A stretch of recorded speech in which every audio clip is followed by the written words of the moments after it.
আমরা গতকাল 3:30টার সময় দুটি বিদেশি অস্ত্র, 2 রাউন্ড গুলি এবং হচ্ছে 2টি ম্যাগাজিন সহ 12 কেজি গাঁজা উদ্ধার করি।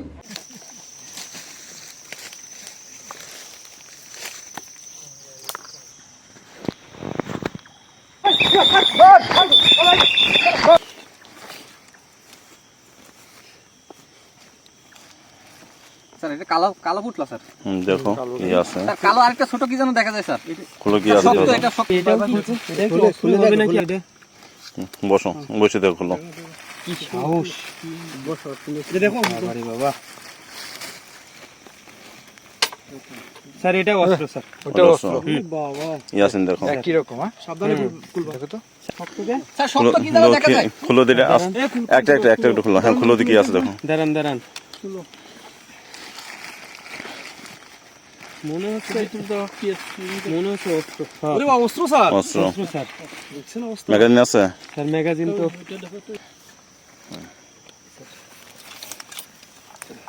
গতকাল রাত 3:30 নাগাদ, আনুমানিক 3:30 নাগাদ আমাদের মাদক বিরোধী একটা অভিযান পরিচালিত হয়।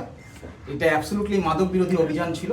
এই মাদক বিরোধী অভিযান পরিচালনা করতে গিয়ে আমরা গতকাল প্রায় 3:30 নাগাদ আমাদের কুমিল্লা ব্যাটালিয়ন 10 বিজিবির আওতাধীন যশপুর বিওপি কমান্ডার নায়েব সৈয়দার মাহবুব সাহেবের নেতৃত্বে আমরা একটা অভিযান পরিচালনা করি।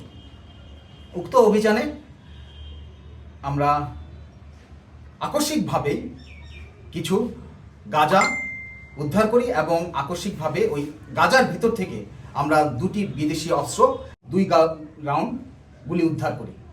আপনাদের অবগতির জন্য জানাতে চাই যে চোরাচালানকারীদের এই যে একটি নতুন, এটা একটা আমাদের কাছে একটি নতুন কৌশল বলে আমাদের কাছে মনে হচ্ছে। কেননা ইতিপূর্বে আমরা চোরাচালানকারীরা বিভিন্ন সময়ে বিভিন্ন ধরনের চোরাচালান আইটেম কিংবা মাদক যে কোনো ফর্মে আমরা বিভিন্ন সময় আটক করেছি। বাট এই যে মাদকদ্রব্যের ভিতরে অস্ত্র বহন করে আনার যে এই কৌশলটা, এটা আমাদের কাছে এবারই আমরা প্রথম পরিলক্ষিত হলো। তো ভবিষ্যতে আমরা হয়তো বা খেয়াল রাখবো যাতে এই যে কোনো ধরনের চোরাচালান দ্রব্য যেগুলো আছে কিংবা মাদক যেগুলো রয়েছে সেগুলো যাতে আমরা ভালো মতো তল্লাশি করতে পারি, কিংবা তল্লাশির মাধ্যমে এই ধরনের কোনো অস্ত্র যাতে ভবিষ্যতে আমাদের দায়িত্বপূর্ণ এলাকা দিয়ে ঢুকতে না পারে, সেটার ব্যাপারে আমরা সজাগ থাকব। বিভিন্ন সময় যে নির্বাচন কেন্দ্রিক কিংবা দেশে একটা অরাজক পরিস্থিতি তৈরি করার জন্য একটা মহল চাচ্ছে যে দেশে একটা অরাজক পরিস্থিতি সৃষ্টি হোক, কিংবা নির্বাচনকে যদি বাধাগ্রস্ত করা যায়, কিংবা আমাদের এই নির্বাচনকে কেন্দ্র করে যাতে কোনো অরাজক পরিস্থিতি সৃষ্টির উদ্দেশ্যেই কিন্তু একটা গোয়েন্দা তথ্য ছিল যে পার্শ্ববর্তী দেশ থেকে অস্ত্র সরবরাহ হচ্ছে।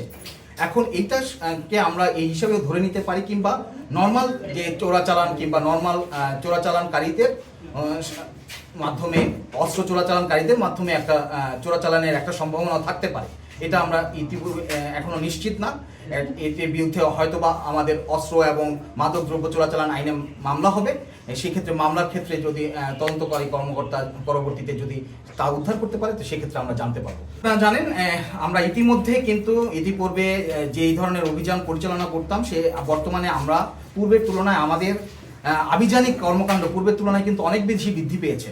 এবং আপনারা যদি আমাদের গত 2-3 মাসের রিকভারি দেখেন, বিভিন্ন পর্যায়ে চোরাচালান দ্রব্য এবং মাদক দ্রব্য অভিযান পরিচালনা করা এবং অন্যান্য সকল ধরনের অভিযান পরিচালনা করার আমাদের মাত্রা কিন্তু অনেক বেশি বৃদ্ধি পেয়েছে। একই সাথে আমরা আমাদের নির্বাচন কেন্দ্রিক যাতে কোনো ধরনের আরেকটা রয়েছে যে ফেক নোট বিষয়ক একটা গোয়েন্দা তথ্য রয়েছে, এই ফেক নোট এবং অস্ত্র চোরাচালান যাতে না হতে পারে, সে কারণে আমরা প্রতিনিয়ত আমাদের অভিযান অব্যাহত রেখেছি এবং ইনশাআল্লাহ ভবিষ্যতেও আমরা এটা অব্যাহত রাখবো।